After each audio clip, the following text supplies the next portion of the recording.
Hello, welcome back to another You Ask, I Answer. Nick, how much impacts the sales tax on eBay impact the hobby? How much? How much is hard to explain, but in my opinion, it is not as much as some people think it does. Okay, so I'm not gonna say that there is zero impact, but I believe in the long run, it won't have much of an impact. The longer we have going forward in the future, the less of an impact it will be. It may be jarring at first, as with any changes that we go through, it's always jarring. But over time, it will be a tiny little thing that most of us won't even think about. But let me explain my view on why I think it is not a big deal, even now. Not as big as some people think it might be. Let's go back in time for those that are too young to remember, but Amazon, for the longest time, maybe even 20 years, from the mid 90s when they launched to, gosh, I dare say 2011. I could be wrong, but I should have checked the exact date when they changed the rule and collect taxes on sales on Amazon. But for the longest time, I and all of other consumers of Amazon have the great benefit of buying many things online without having to pay taxes. It was awesome. It was the best of time because, heck, for me, who was living in Oregon and then Boston in 2000 to 2005, just the fact that I don't have to pay sales tax is like an instant discount, right? I remember even buying, I think, two or three Apple computers over the many years, and I can either buy them in a store in Boston or from apple.com and pay sales tax. But when I buy from Amazon, I didn't have to pay the sales tax. And 6 or 7% sales tax on a $1,500 computer, over $100, right? So yeah, I enjoy that $100 savings. Doesn't matter if I have money or not. Yeah. So it was a huge advantage, and I can't remember exactly when they changed the rule. I know I was in Florida. I think it was like maybe in 2010. Correct me if I'm wrong. I'm sure the true police out there will remind me or correct me if I'm wrong, but something like maybe in 2010, 2011-ish, where the government changed the rule and forced Amazon to collect taxes, okay? And that changed everything. But did that stop me and many other people from ordering from Amazon?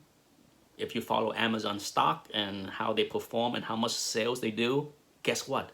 It didn't stop people from buying stuff from Amazon, even though they implemented that sweeping change in sales tax. Okay, so now the only thing that changed with me and my wife over the past 10 years with Amazon is we no longer assume that they have the lowest price.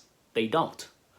For a long time they did, but I think over the past few years, you need to pay attention to the prices because often there are lower prices at other locations. So that's the only thing that changed, but that does not stop us from buying a lot of stuff from Amazon still.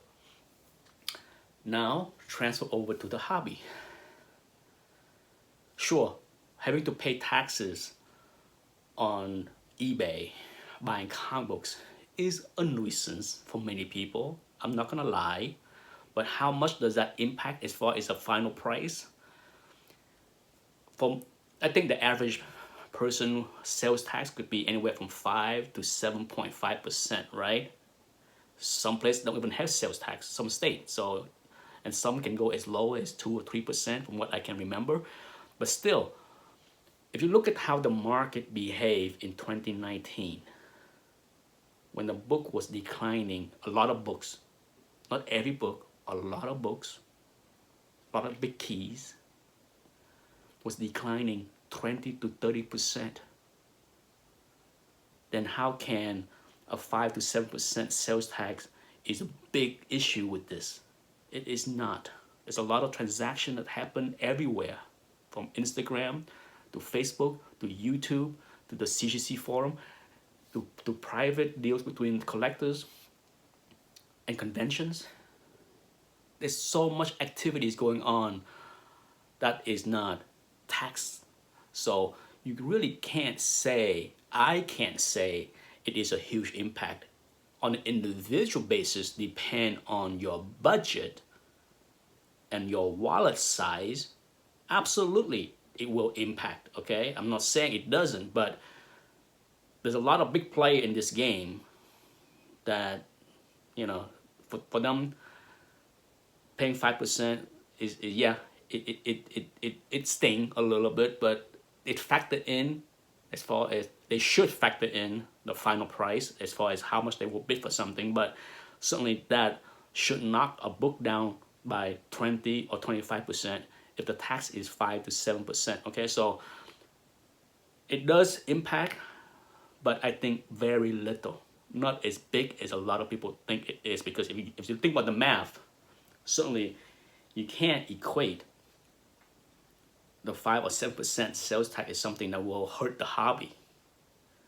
If people, and a lot of people that spend a lot of money in this hobby are looking for big gains or big investment return 5, 7, 10 years down the road, surely paying 5% sales tax shouldn't be an issue if you're thinking what you put in can get you 20, 30, or 50% return 3 or 5 years down the road, right? That's not my thinking, okay? I'm not sitting here thinking, you know, this hobby is a good place to park my money for investment return. I'm not one of those collectors. I enjoy the hobby, and if the books appreciate, great, but I don't bank on my books to pay for the bills or my retirement living in the next 20 years. I have other money set aside for that. You know, I'm not going to complain if the books in my vault or in my collection appreciate 20, 30, or 50% from where they are right now. So when I look at, you know, sales tax over the years, I can use another example of how it did not hurt the hobby. For those that follow heritage auction, I can tell you for many years, I enjoyed the benefit of not having to pay tax when I bid on heritage. This went on from 2008 all the way through to 2014. Correct me if I'm wrong. For many people that participate in heritage auction, I think in 2014 or around there, they changed the rule where they had to collect taxes from a lot of different states. So for a long time, I enjoyed the benefit of paying no sales tax on heritage. But if I'm correct, and once again, the truth police will correct me if I'm wrong, if I'm correct that the change was made in 2014, if that's the case, then why didn't that hurt the hammer price on heritage from 2014 through 2018? Yes, I'm excluding 2019 because it's a bad year, but with the 4 strong years, yeah. And guess what? Nobody talk about sales taxes, you know, hurting the bidding at Heritage because they were collecting. And you know how Heritage is, big books, 5-figure books, 6-figure books. So the taxes are heavy, big money, in the hundreds, okay? Not $10 on eBay because you're buying something for $200. No, you're talking $1,000 books, $10,000 books. So the tax impact on those books are big, and that did not slow down the rise in prices of many books. You know, and this is where, you know, I want to close out on this video is that, you know, much like in any kind of investment. When a bull market is running, people don't look for reasons why it's down. Okay, everything is hunky-dory, it's awesome. Everything is awesome when we have a bull market.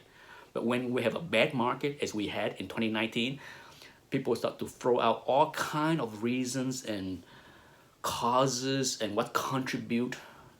And a lot of things plays a part. A lot of things, a lot of different things, but no one thing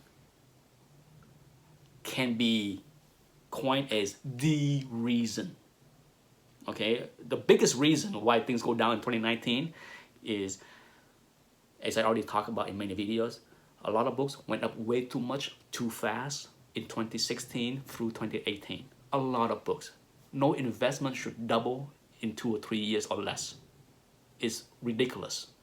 So it's natural to see things decline, give back some, but as always, you know, when we have a declining market in the stock market or in comic books, I see all kind of reasons people want to pin as the reason.